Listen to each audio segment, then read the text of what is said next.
Good morning and welcome to our Live Talk program. This is Lloyd Grubb here, your host on Revive Reform Radio, doing our Live Talk program covering religion on this year, Friday, Rise and Shine and Give God the Glory. And today I'm looking at a topic, fear God, God not like ugly, was not told them. So I'm looking at this topic here, which is to kind of cover our deal with the our thought here for today. And so this is okay. Sorry, just delete one thing here. So we'll start by having a short word of prayer. Thank you, Lord, again for the blessings of your word in this day. I pray, the Lord, you may be with us as we study together. May that grace go with us. We pray for Christ's sake. Amen. So I'll be looking at this topic again. Fear God or God, like ugly, which are some colloquial terms that we have in various different society. And somehow, when we see certain events happening in this world, what I come to a conclusion is that those that are doing those things, it might be that there's no fear of God in them, and hence they do these things with impunity, as they would say, with no concept or idea that there will be repercussions and punishment later down the road. And so that's why you see some of the events happen in the last few years, which I'll cover later on. But I want to deal with this idea of the fear of God and the idea of not being revengeful or ugly and doing things that are immoral. In We start with our theme again, which is every valley shall be exalted and every mountain and hill shall be made low. So over the years, I've seen this happen, and you've seen this happen, that when years back, there was a lot of mighty talk and still there's talk, this idea of that we can fight many wars and we can go to take away and make away many, and yet it just ends in devastation. And this is what the Bible says in the end will happen, where they'll go to make away many, but the end result will be just losses, and severe losses. It will come to an end.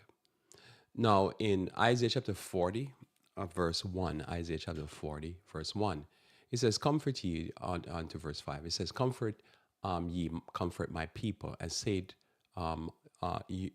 your God. Speak ye comfortable to Jerusalem, and cry unto her, that her warfare is accomplished, that her iniquity is pardoned. For she hath received of the Lord's hand double for all her sins. The voice of him that cried in the wilderness, Prepare ye the way of the Lord, and make straight in the desert a highway for our God. Every valley shall be exalted, and every mountain and hill shall be made low, and the crooked shall be made straight, and the rough places plain. The glory of the Lord shall be revealed, and all flesh shall see it together, for the mouth of the Lord hath spoken. So one of the things that you've learned, and I've learned over the years, is that when you see men in power and they're lording over God's people, over God's heritage, that it will not go down the way they think. And they will boast themselves against the poor. They'll fight against the poor. And you've seen the various different excuses that they make about what program they're doing and why they're doing it, whether it be they're trying to fight against, they claim communism or terrorism. But you notice is that whoever suffers is always the poor people, and you realize it's just a plan to always rob poor people. So then you realize that what the Lord will do, readjust. So over the years, I've seen for myself that this history is one thing to when you read the Bible and you see God readjust people, when they're in their might and they don't fear God and don't believe that there is a God, or they don't fear God. You see them lording over poor people and lording over the weak. And then when you see them come to their end and their destruction, you read in the Bible, you read it in history, read about various different countries and how when they're in might, how they abuse people. And you say, okay, I believe it, but I've not seen it for myself. I've probably seen it in families and in groups.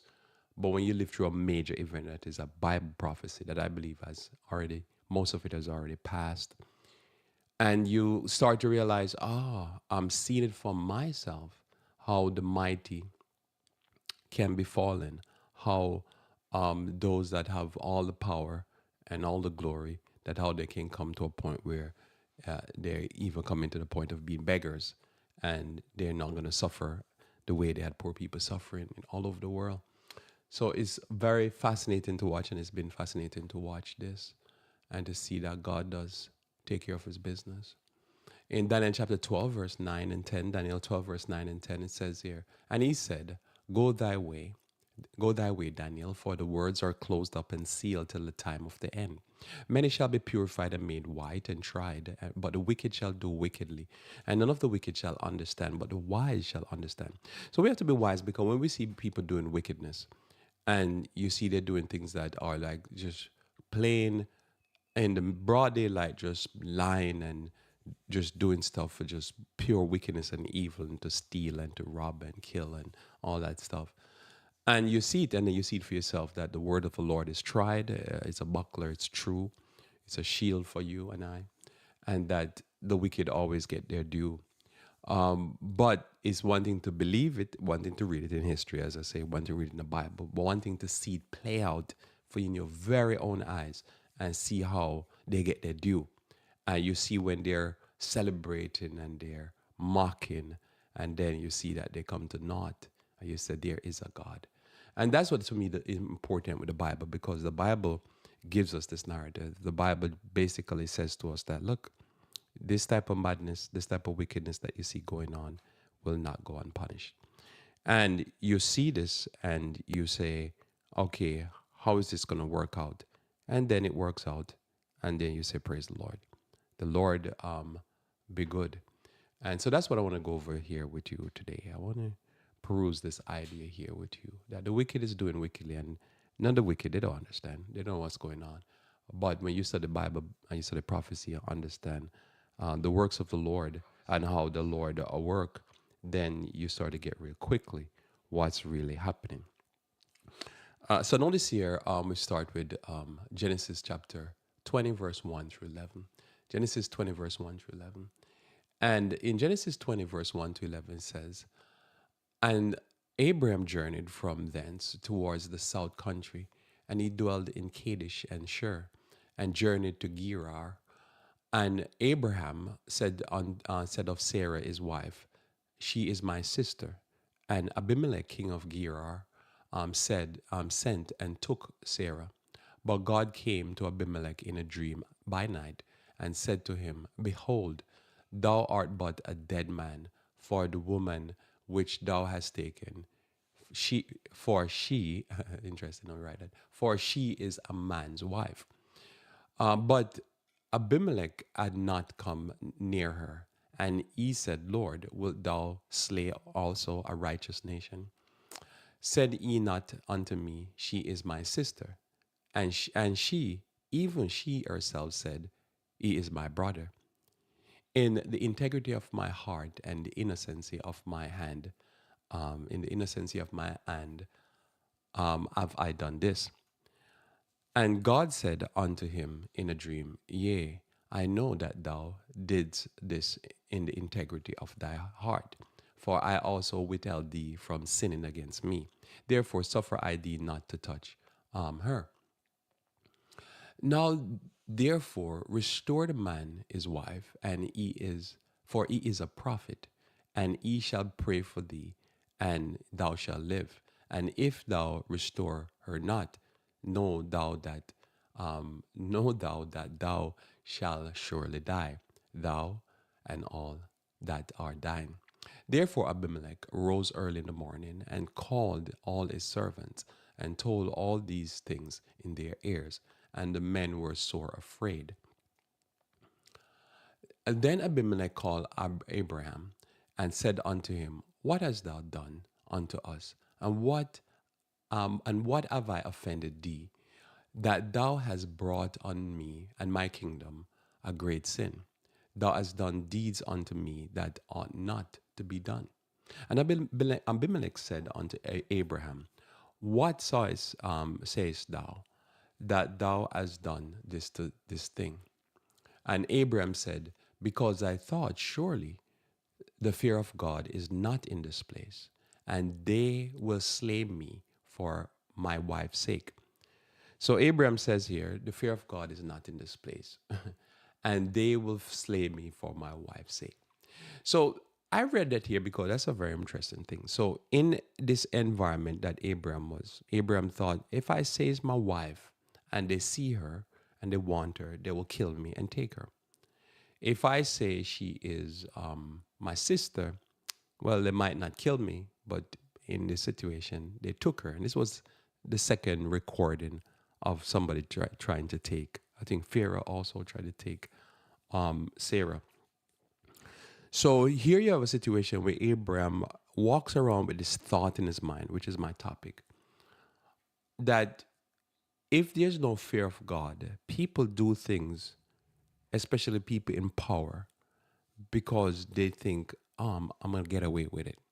So when you think about that, this is how fear is thinking. What is his name? Abraham thinking. Abraham's thinking is that if there is no fear of God in a place, they'll do things that is horrendous. And this is important to us because when I notice in this life, when I see people doing certain things, I understand that they have the power to do it. But I often think, whether it be an individual, a person at the highest state level, or a person that runs the country or leaders of the country, I'm always thinking, it seems like they don't walk around with that thought in the mind. And probably I'm the one that's walking around with that thought in my mind. As I said, whether it be an individual, whether it be a state, or whether it be a country, or for someone that running a state or a corporation, what is going on in their head? And this has been something that I realized over the years. Oh, so not everybody walking around with that thought. Because again, number one, if you don't believe there's a God, you say there's no God. You don't believe in no philosophy. You just don't believe there's a God. You're not walking around with this thought, if I do this, the man upstairs, so to speak, God upstairs, going to punish me. So I realized that is a very big difference, monstrous difference that can affect one's path in life and how one do life. This simple idea, like walking around this idea in your mind that God not like ugly, or walking around this idea in your mind, you don't fear God, you don't have no fear of God. Because a person who don't walk around with that, I realize they do things and it's easier. Not that anybody can sin, as the Bible said, we all sin and fall short of the glory. But just when I watch certain behavior, I'm like, they don't fear that this gonna come back. They don't fear that this bad behavior will come back and punish them. So in this situation, Abraham say, oh man, I'm walking around. So just think about it. You're called to be an evangelist. You're going to places that are totally pagan.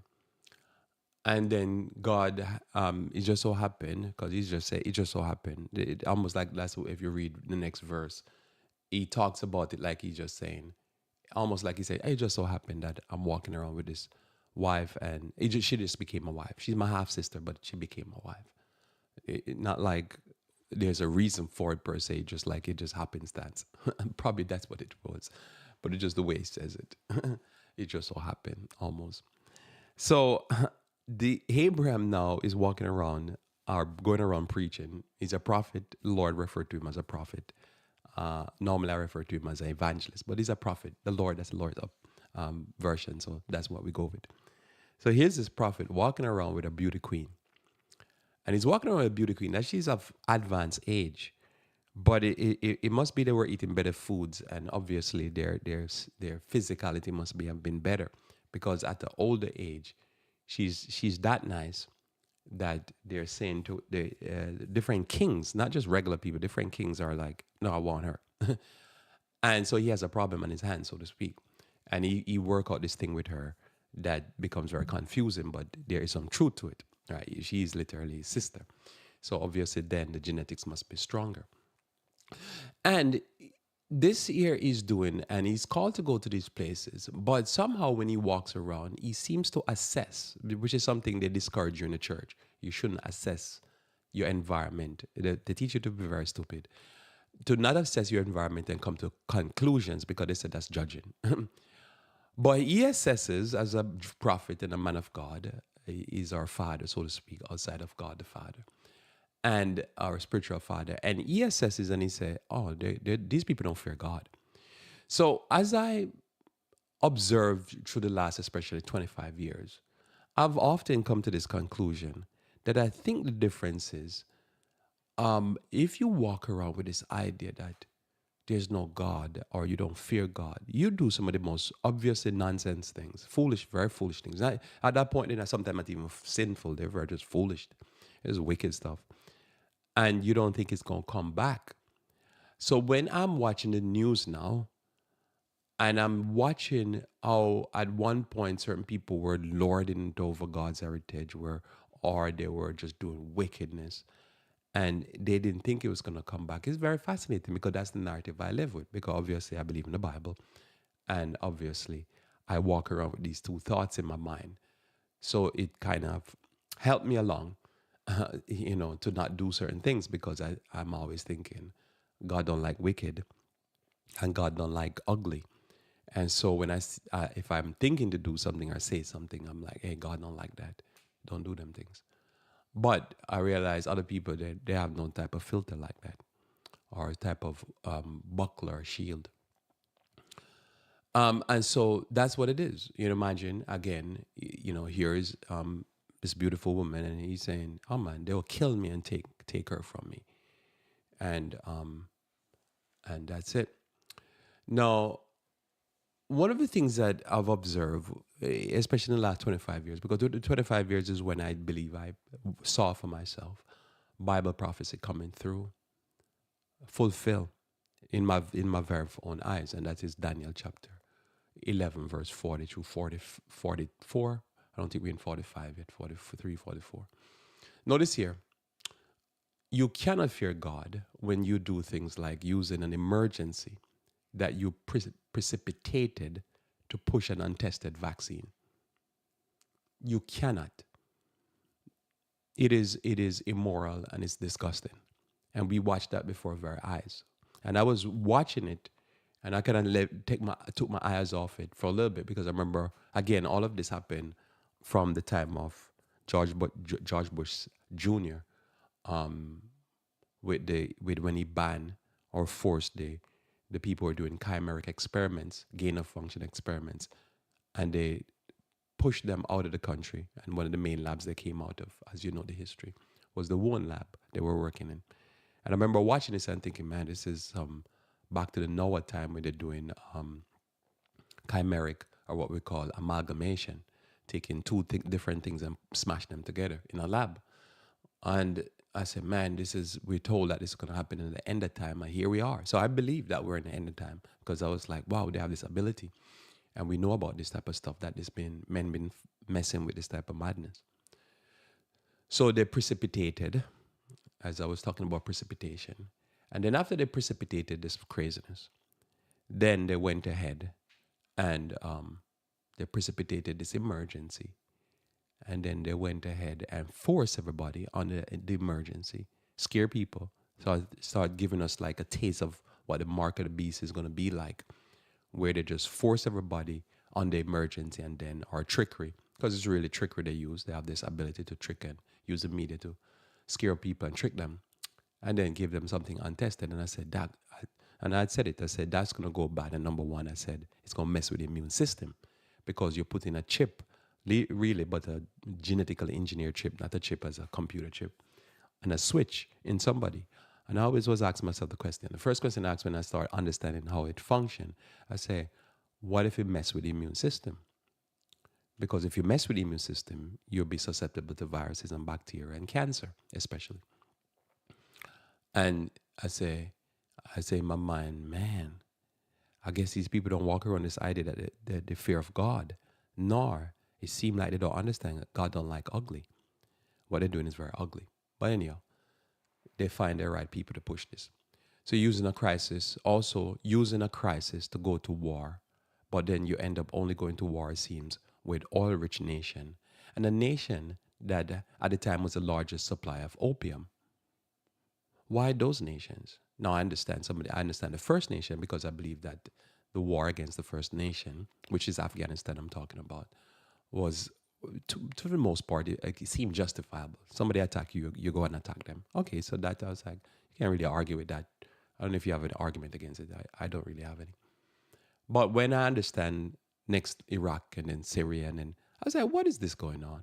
Is this some type of robber business? And then all these nations have oil. And I'm hearing even Adventists defending this wickedness. And I'm like, man, this is crazy. I guess even the church, it seemed like they were brought up with this idea that God not like ugly, and that you're gonna pay for that. And then within a few years after that, then we start having an opioid crisis, and I was like, what is going on? How how is it that the nation that we go to an attack, then the product that they're known for is a product that we start having a crisis in our country? And I'm like, really, man, there is a God, and God really don't like ugly. And another thing I remember is when they started, they say they're going to vote for someone and make him the president who was mocking disabled people and calling Mexican rapists. I was like, it seems these people really don't have the fear of God in them, even though they go to church, and I worship with many of them. And I'm like, they don't see that God don't like ugly. And that stuff gonna come back, because I remember watching those videos. Because after a while I stopped watching, but for a while in the campaign I was watching the videos, and I was just amazed when I watch, when I'm talking about the President Trump election run up, and he was just there mocking disabled people, mocking Mexicans, lying on Mexicans, said they're rapists, and because I remember this is what they used to do to black people, say black men are rapists. And then they start doing it to, he said, doing it to the Mexicans, and the crowds was going wild. They were like eating it up, cheering and laughing. And I remember watching that and say, they don't learn. That stuff gonna come back to bite them in the buttocks. And sure did. Because next year, my man is being tried for being a rapist. Trial after trial after trial after trial. And I'm like, man, how much of the followers that I know they were in those audience mocking are now behind bars, running from the FBI because they tried to do the January 6th, what they call insurrection, which I'm not sure if that's an insurrection. And I'm like, but look when they were in the glory, mocking poor people, mocking disabled people. I was taught when I was young, you never mock somebody with disability, because of that, you don't fear God. God will make bad things happen to you. That's what I was told. So I guess they put the fear of God in me. And if you believe in God, then you be like, you don't do those things. But yet these nasty people mocking these people, I was like, this is not going to go down well. Yeah, it was a liar, because there's rapists in every country. But to say one group of people is rapists, that's just wicked. So I say, this is not going to go well. But I realized that they were like, oh no, this is a president, he's going to save us. Save us how? It's going to be curses and famine. And that's why I was calling it. I was like, listen, and we experienced our first plague in my lifetime. Because as I say, when I say lifetime, adult lifetime. Because when I was young, I heard about AIDS and stuff like that, but I never lived through the fear and, being on the street and seeing all that.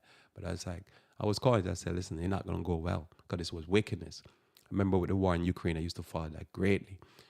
And I'll be like, that stuff not going to go well, because they knew what they were doing. But they come out and say, oh no, it's just Putin just attacked for no reason. I was like, that's a lie if you've been following the news. But most people, they eat those lies all day long. So again, I still keep thinking, whatever the war, whatever it is, even what they've been doing with Hamas, it's America really doing it. And people can say, oh, it's the Jews. It's not the Jews. It's they doing it. They're colonists. And I said, that's not going to go well. Because, and I've been predicting for years, I have videos online and stuff where I've been saying, listen, it's going to backfire. And America will have to go in, because America baby. Because they're just toying with this colonizing thing, because they're colonists. And I said, they don't know that God don't like ugly. You can't keep a group of people in an open air prison or camp. And but they're like, okay. And you see, they'll have opinions, but there's no opinion. This is wickedness. You can't do wickedness. You can't kidnap people and stuff like that. And things are backfire. But what I realized, the real issue is not a lot of talk about what's right or what's wrong. The issue when it comes down to it is there a God? And do you fear God? Because if you don't fear God, you do a lot of these wickedness. So that's why Abram was walking around and he assessed. And he was right. This is a thing too with this concept of judging. You have to be able to assess.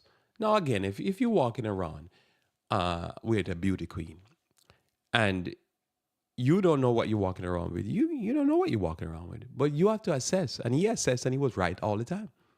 He like, somehow he look at her and he end up with her, that's his wife. And and then he's walking around with her and he's thinking, oh man, this just like imagine somebody could think that, but for it to happen and happen twice, that means it was proven that he was right. He said, man, they'll kill me for you. And and what happened? He ended up proving right. So one has to judge properly. So again, when I'm taught these things, people are like, what are you talking about? It doesn't matter what I'm talking about per se. It's matter, am I right? Do I get proven right? Because somebody could rail against what I'm saying. I'm like, pipe down. I have track record. So it's the same thing. As I say, if you saw somebody on stage and they ask her a question, what do you want for the world? And she say, I want world peace. And then that's what you're married to. You probably be need to watch your back. Um, that's what it is. That's a beauty queen. In Exodus chapter 1, verse 15 through 17, notice it says here, and the king of Egypt spake to the Hebrew midwives, of which the name of one was Shiphrah, and the name of the other was Puah. And he said, when ye do the office of a midwife to the Hebrew women, and see them upon the stool, if it be a son, then ye shall kill him. But if it be a daughter, then then she shall live. Okay, here we go. So the government, the literal head of the government say, do this wickedness. What happened? You know the story, but what happened? See, that's the difference. Yeah, that's a big difference. I'm not saying the only difference. You can't be naive and all that good stuff. But what happened? The midwives, they're gonna have their job. They're gonna make money. Blah blah blah. Just kill the boys. Because I've worshipped with people, and and I used to be baffled. I said, why would they have a problem that if they say if the government tell them to do something wrong, they'll do it. And I start realizing, oh, it's not the issue about the order from the government. The issue, they don't fear God. Huh. That's the problem. But the midwives feared God. Notice it's not the dummy talk that we hear in pulpits all day long about love, love, love. It's good to love the Lord. But if you love the Lord and you do wickedness, then you don't love the Lord. You see, that's the real idea. See, you have to have love and fear. You love the Lord, but you have to fear the Lord because He controls your breath. He can take your life or make your life. So notice here, but the midwives feared God and did not as the king of Egypt commanded them, told them, do this wickedness, but save the children alive. So that's really the dividing point to me, because somebody could talk all the time. People talk about love is just silliness, just sappy, emotional talk. It's what you do, and that's what you do. And to me, it come down to you fear the God or not. When it comes down to doing wickedness, love is, as I say, we need to love cancer. Treat it good. But you have to fear. Leviticus chapter 19, verse 32. Leviticus 19, verse 32. We can't declare war and everything. You have to start treating things good, which is obviously to love cancer is to treat yourself good. Start feeding yourself some real food. Stop eating all this denatured, genetic engineered food and all this crazy food from these scientists. Leviticus 19, verse 32 says, thou shalt rise up before the hoary head and honor the face of the old man and fear thy God.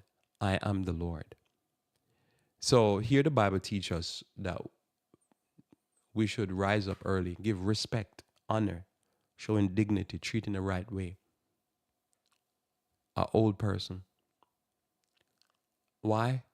You don't give much reason. Say, fear God. He don't tell you what's going to happen to you.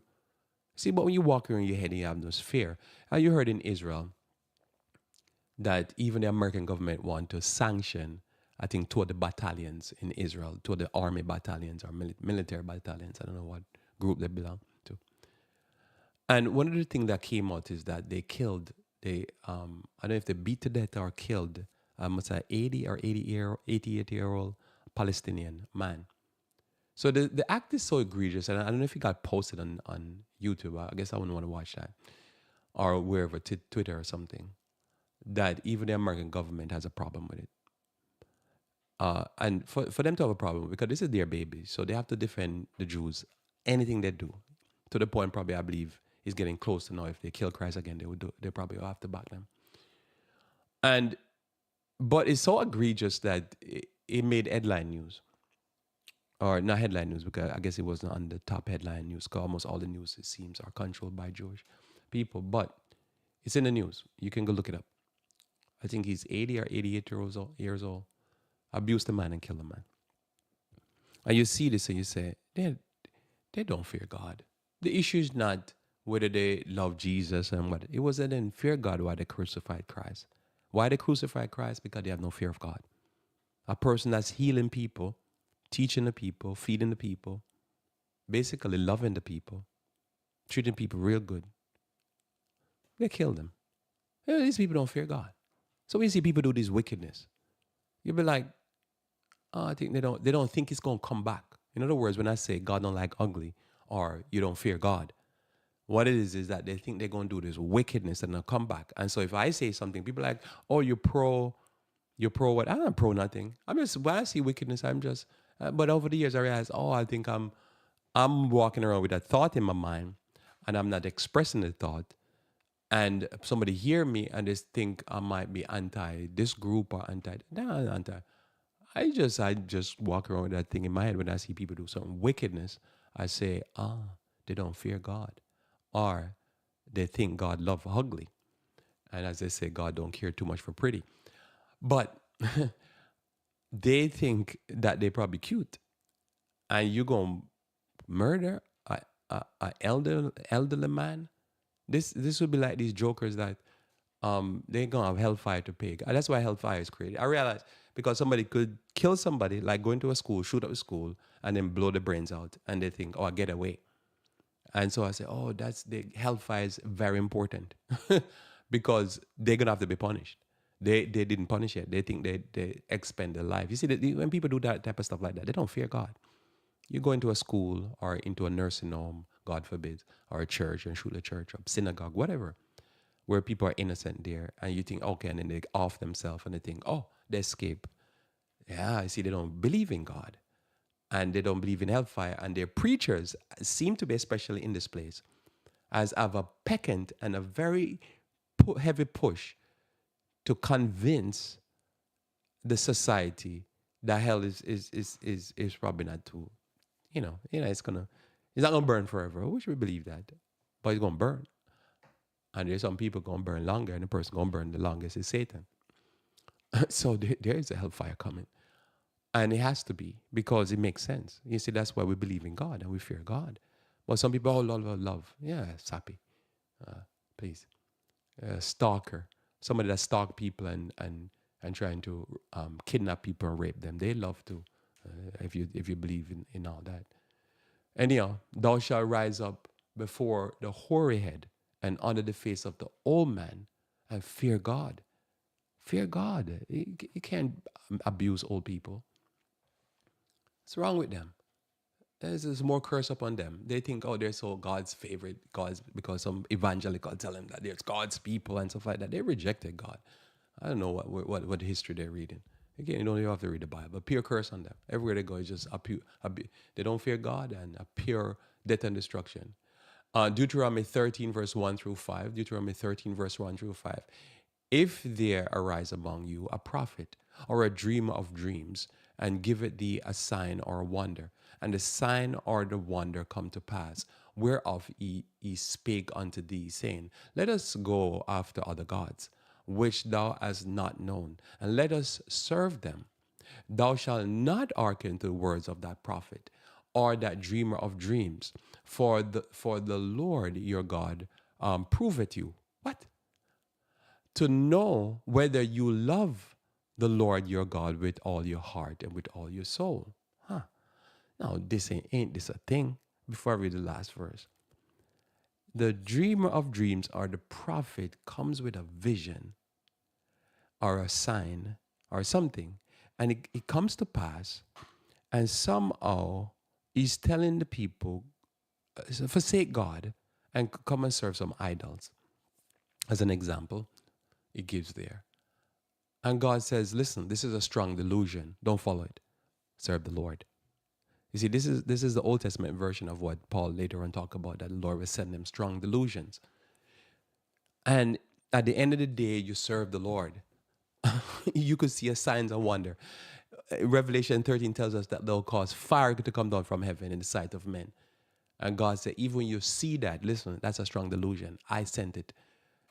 Serve the Lord. Notice he says you must love the Lord with all your heart. Somebody said, Lord, but I thought you were talking about fear, not love. It's the same thing. If you truly love the Lord, you fear the Lord. Notice here, ye shall walk. You have to figure that one out. Ye shall walk after the Lord your God and fear him. What? Fear him. So here we have in one text, he gives both concepts, fear and love. You know, like you could have a child that love the parents. A child could fear the parents also. it's both things can exist in two people, in the same people, sorry. So both things can exist in one person. And keep his commandments. So if you love the Lord with all your heart and you fear the Lord, you keep his commandments and obey his voice, and ye shall serve him and cleave to him. And that's what we want to do. So we love the Lord, and I love the Lord, and I pray to God that you love the Lord. And you fear the Lord? Well, I fear the Lord too. So I don't do certain things because I believe that them things backfire, and God don't like ugly. And what we've seen in our time is every time they do some wickedness, that thing always backfire. And I'm watching, when I look at the news, I said, look at him. They're mocking disabled people. Oh, crazy. Job chapter 1, verse 1. Job chapter 1, verse 1, it says, there was a man in the land of Uz, whose name was Job. And that man was perfect and upright, and one that feared God and eschewed evil. So notice here, when you fear God, you eschew evil. Now somebody said, Lloyd, but what if you're doing something and nobody's going to see? Yes. What if I'm doing something and nobody's going to see? I get you. But if you believe in God, as I say, we have a society that teach their kids from they're young that there's no God and that they evolve. So I get that. So they're not going to fear God because they don't believe that there's a eye up above looking down. So they don't think that's going to come back. But when you fear God, you be like, nah, I can't do that. I can't be buying that prostitute or whatever, taking that crack. You know, we got to put on that crack pipe before worse come upon us. Ecclesiastes chapter 12, verse 12 through 14. Ecclesiastes chapter 12, verse 12 through 14. Says, and further by these, my son, be admonished, and of the making of making many books there is no end, which is true. Fascinating. And much study is weariness of the flesh. So we'll stop in a few minutes. Let us hear the conclusion of the whole matter. Fear God and keep his commandments, for this is the whole duty of man. For God shall bring every work into judgment. What God shall bring? Every work. Somebody said, we mean every work. How is that possible? Okay, well, we believe he's God. God shall bring every work into judgment with every secret thing, whether it be good or whether it be evil. So you could even do something good secretly. You didn't do it because you're looking for fanfare or whatever. You just do it because you're doing something secret. And God will bring it into judgment. That means you'll be positively rewarded. You can see the stories throughout life. As I said, just in my adult life, I've seen how God bless people because they did the right thing. And I see how God curse people because they did the wrong thing. So notice here, we keep the commandments of God. So to love the Lord and to fear the Lord is to keep the commandments. Because again, when you're doing something, you realize whether it's secret or whether it's public. As I said, whether you went in front of a group of people and doing all kind of craziness, it's going to come back to bite. And I can see somebody at home say, wait a minute, who believe that, wait, isn't this guy some guy raped me? How are you saying that, those people are rapists? Where we hear that? As I said, there's rapists in every society. I mean, to the point that even two females rape their father. So how is it possible that you can just say, oh, just these people? Because you want to rile up the racists against them, these hateful people. Well, that's where the problem goes. Notice in Revelation chapter 14, verse 6 through 12, this is our message. Our message is not, is to tell people that you need to fear God. Because there, Ecclesiastes says it, and there you have it. So here we have this issue here and connect. So here we have this issue. Okay. So I guess for those listening to me online, I'm still having some hiccups with my internet here. Okay, I'm backstream. So notice in Revelation chapter 14, verse 6 through 12, it says here, "And I saw another angel fly in the midst of heaven, having the everlasting gospel to preach unto them that dwell on the earth, and to every nation and kindred, tongue, and people." So when we read Revelation 13, it says that the beast power, the two entities in Revelation, two kingdoms in Revelation 13, they have power over every nation, kindred, tongue, and people. So they have power to over every nation, kingdom, tongue, and people. But God's people have a message to preach to every nation, tongue, kindred, and people. So that means, a tribe wouldn't be a nation, so to speak. But they're still a people, so to speak. Saying with a loud voice, "Fear God and give glory to him, for the hour of his judgment," as Ecclesiastes says, "is come." So there's a point where God will judge everything. There's a point that we're in judgment. So over the years, I've never seen the wicked does not go punish. But what I've realized is that this is absent from American pastors preaching. I can only judge them because if you hear me talk, why do I focus on certain one place most of the time? Because that's where I'm at. So I that's what I know. As I say, I'm westernized, Western. So I realize this is a problem. They really don't like this concept here, that God's going to judge you. And so far, I've never seen one individual that I've known that never got judged when they do certain things. Now, the only way that somebody could do something and they didn't get judged is because I'm removed from them. In other words, I'm not in no contact with them anymore, so I didn't see how the story play out. But everybody I've seen throughout my life, from I've been young and now I'm old, that is has come across my path, and I know their story. Whenever they do wickedness, I always saw that the punishment came. Punishment didn't come most of the time immediately, but the punishment came, and that's a fact. For me, I've not seen any different. And somebody could say, "Well, Lloyd, I think everything you preach and everything you talk about, you believe, is just one big old coincidence. It just keep happening the way you see it." But that's the reality. Never seen one person individually, as a group, as a corporation, as a country. They always got back their punishment. And the only group of people that escape the punishment, so to speak, are the people who kill themselves after they do the certain crimes, so to speak. And so, I've thought about it and said, "Oh, but there's hellfire for them." But other than them, everybody, and most of the time their children, get the punishment, or their family. And sometimes they live to see it, that the wickedness they did come back on their own children. And that's what the Bible tells us in Exodus 20, in the Ten Commandments. The Lord will even punish the fourth generation. So 4 generations later, the Lord is still dealing out punishment. Scary stuff. But that's the reality I've seen. And if you've seen something different, I'd like to hear it, but I've not seen it. Somebody say, "Yeah, but have you ever seen God?" Well, I've seen the principle working. So I can say, well, the word is true.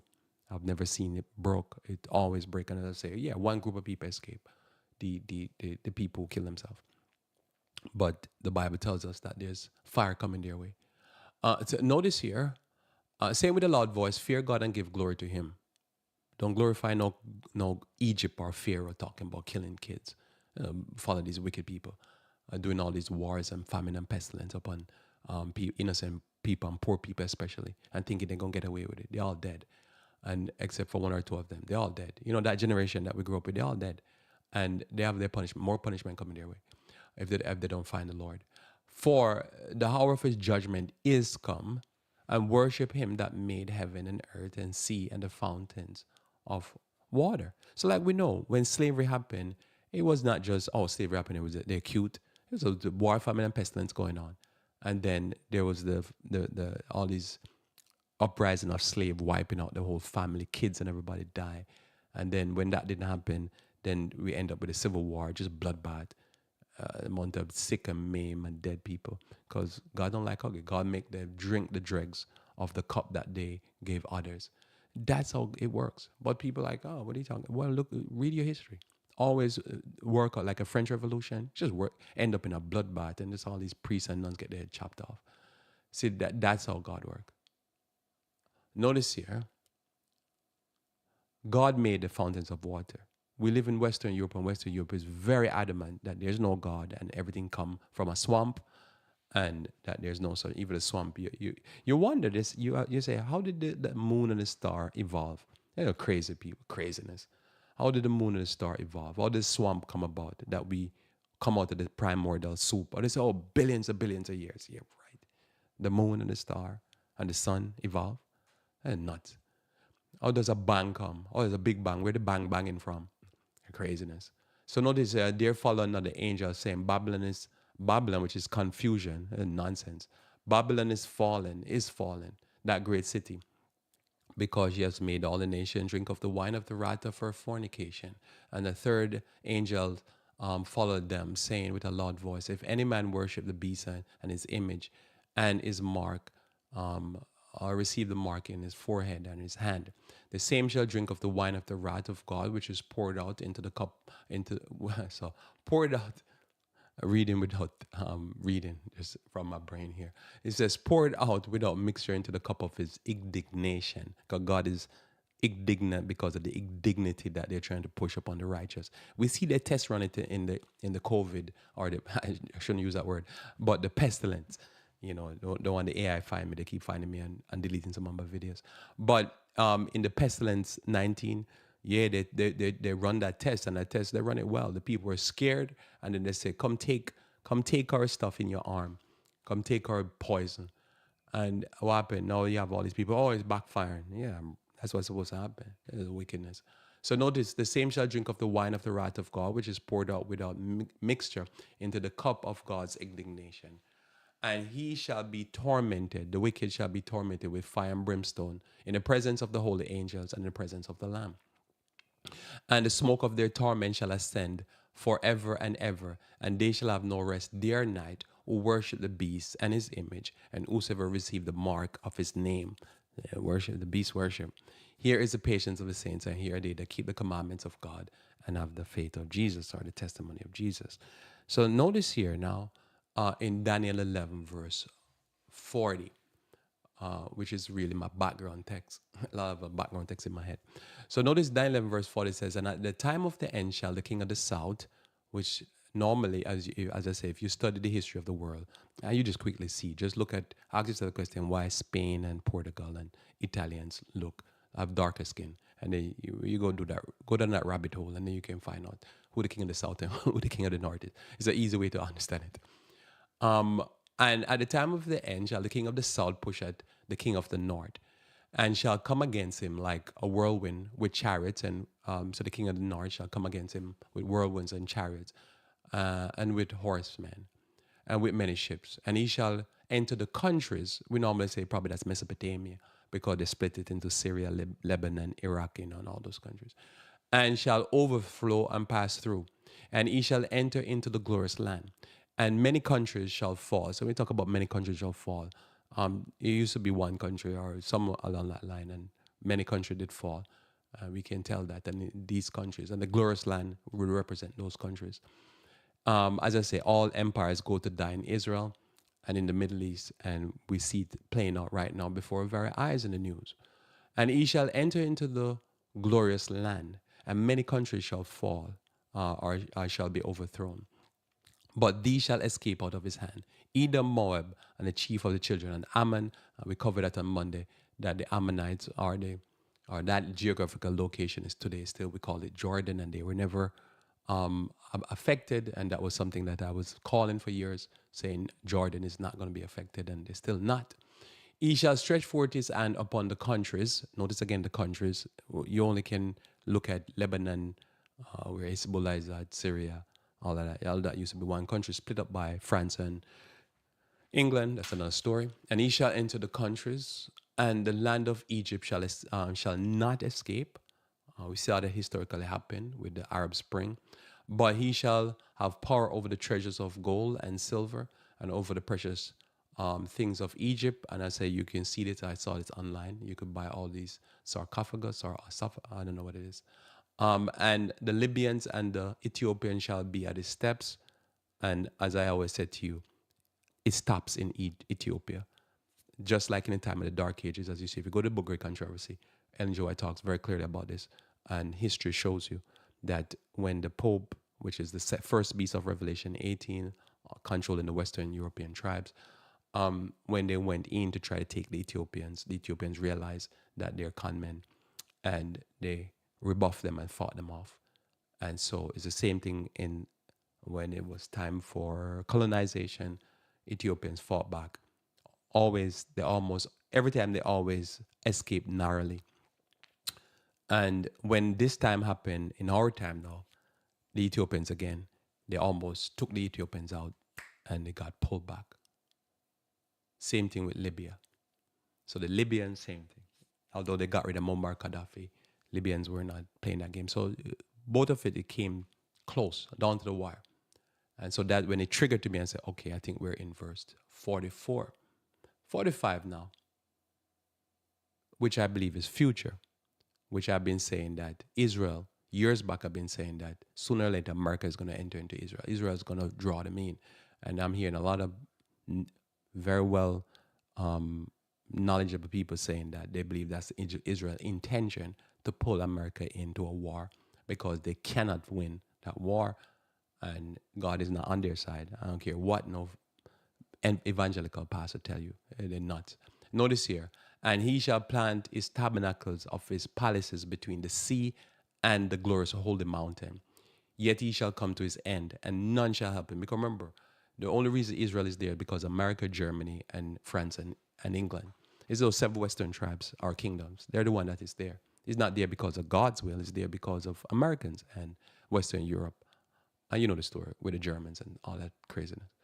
So he shall plant his tabernacles. And I said to you on Monday that when it was very important for me, because I was saying it from way back, probably in the time of Obama, that this is going to happen. And when I saw President Trump put the tabernacle, or what we call the tabernacle of his palaces, would be like an embassy in Jerusalem, I said, there we go. We're getting closer. We close off with Psalms 9, verse 1. We'll pick up some of these things next week again. Psalms 9, verse 1. I try to figure out what part I missed and then go back over something. Psalms 9, verse 1 says, I will praise thee, O Lord, with my whole heart. I will show forth all thy marvelous works. We just love the Lord here. And we show forth all his marvelous works. Okay, let's look at my time. I will be glad and rejoice in thee. I will sing praise to thy name, O Most High. When my enemies are turned back, they shall fall at thy presence. For thou hast maintained my right and my cause. Thou sattest in the throne, judging right, because that's what God does. Thou hast rebuked the heathen. Thou hast destroyed the wicked. Thou hast put out their name. Thou hast put out their name forever and ever. So when we see certain things developing, and as I said, they're in glory, as the Bible talks about, spreading themselves like a green bay tree, lording over people, they have the power, they have the thing. And you'd be like, I'm always watching it. I said, watch this clown. Yeah, they think that they're not man, they're God. And then God just like, bring them down. They're heathens. Bring them down. Even the ones that we go to church with. I've worshiped with some of them. Heathen. That's what they'll say colloquially. That's just a heathen. You know, somebody said, but they go to church and they talk all this religious garb. Yeah, they can't fear God. They wouldn't behave like that. Notice it says, how thou enemy, O thou enemy, destructions are come to a perpetual end. And thou hast destroyed cities. Their memorial is perished with them. But the Lord shall endure forever. He hath prepared his throne for judgment, and he shall judge the world in righteousness. He shall minister judgment to the people in uprightness. So no matter. Somebody said, "What? Oh, this is the greatest." Great what? These are human beings. God can reach out and touch. As I said, reach out and touch somebody's hands. But God can reach out and touch anybody. You know, like with Herod. Oh, he's a God. God said, like, I'm going to touch him. Just one touch. And you see, they come to nothing. The Lord also will be a refuge. The Lord also will be a refuge for the oppressed, a refuge in a time of trouble. So we just pray because we know when they're doing what they're doing, ultimately, where they're going. So we pray. And we just pray that the Lord bless us. And when the Lord bless us and deliver us, when we see sometimes it gets close, like, what happened with the Ethiopians and Libya, they get close where they're like, oh man, they almost got us. And then God just like shake them and just cause it to go away. You'll be like, man, praise the Lord. See, that's why we believe in God, because we see God working, rock solid. Notice here, and that they that know thy name will put their trust in thee. For thou, Lord, hast not forsaken them that seek thee. So God doesn't forsake us because we seek the Lord. Sing praise to the Lord, which dwell in Zion. Declare among the people his doing. When he maketh inquisition for blood, he remembered them. He forgetteth not the cry of the humble. So they cry. So that means that something's bad happening. You see, that's the problem with all this, is that, when you're doing the right thing, bad things will happen. You see, God doesn't say that we won't have affliction or persecution or bad time. God says, I'll just deliver you. But it's going through that. That's where the trial come. Hence Daniel chapter 12. You have to be tried. So all of this is trial, because sometimes you're watching this and you're watching you even, like I remember when, as I say, when Donald Trump was like mocking disabled and talking about Mexicans are rapists. And when you see the number one evangelist or number two in the church promoting him, I'm like, man, this is crazy. These people are really nationalists, Christian nationalists, promoting him and law. And I'm thinking, man, these people have to save themselves or their race. They'll swallow that nastiness. I said, that's gonna backfire. They will not save the race this way. The numbers are going to keep going down until they learn to teach their members properly. So that's why they're trying to teach revelation to us. But what they do, he's using love, love, love. Because he can't tell you that says you need to stop doing wickedness. He can't tell the people. That's a revelation is not about love, love, love. It's about judgment and about you need to stop doing wickedness. And that's what your problem is. Because God's going to keep judging you. They can't teach. That's why they can't teach revelation. They're prophecy and evangelism. They'll never teach evangelism. Not from Revelation. Looking at my time. Let's see if I close this up. So notice here, when he make inquisition for blood, he does not forget the poor, the humble. Have mercy upon me, O Lord. Consider my trouble, which I suffer of them that hate me. Thou that lifted me up from the gates of death, that I may show forth all thy praise in the gates of the daughter of Zion. I will rejoice in thy salvation. The heathen is sunk down in the pit that they made. Praise the Lord.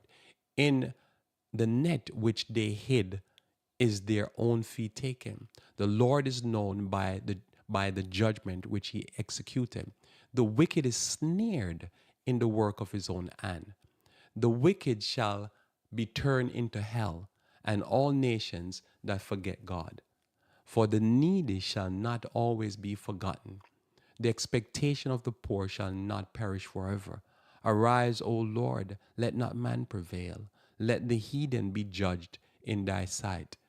Put them in fear, O Lord, that the nations may know themselves to be but men. And that's what it is. Just mere men. Mere, as I would say, mere frowsy, just regular men like you and I that need to get a shower and go humble themselves. But what happened when they get into these positions? They be like, oh Lord, the people, they're the greatest, they're the best, they're the number one nation, and they're killing poor people. When I read that text, always what come to my mind is when I see they were killing all these poor people that were the subject of colonization in South America. And I say, man, that's going to backfire. And it did backfire. We'll get into that in our time, but it did backfire. All it is that some excuse to go rob poor people of their good.